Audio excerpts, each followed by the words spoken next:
Το μεγαλύτερο πράγμα που μπορείς να πεις στον εαυτό σου, αν καυχέσαι ότι κάτι έχεις κερδίσει, είναι απλά μία φράση. Δεν ξέρω ακόμα.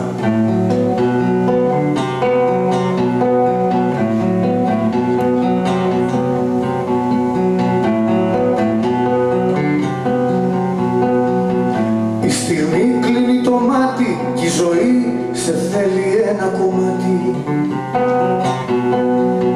Θέλει όλες τις δυνάμεις να ελπίζεις, να νομίζεις κάπου φτάνεις.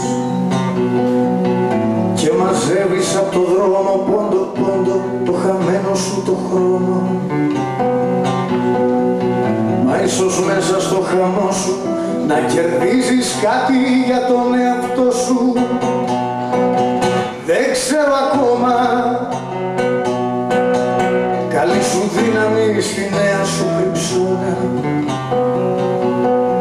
Με καίει ο φόβος και λιώνει πάνω μου να ξαναγίνω χώμα. Ρώτα και ζήσε, ζήσε κι αγάπησε για ένα γύρο ακόμα.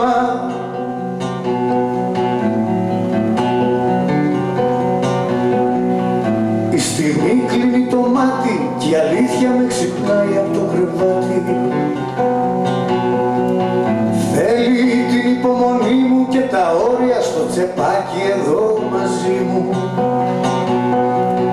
Κι όταν φτάσω κι όπου φτάσω ίσως πρέπει ό,τι ξέρω να ξεχάσω.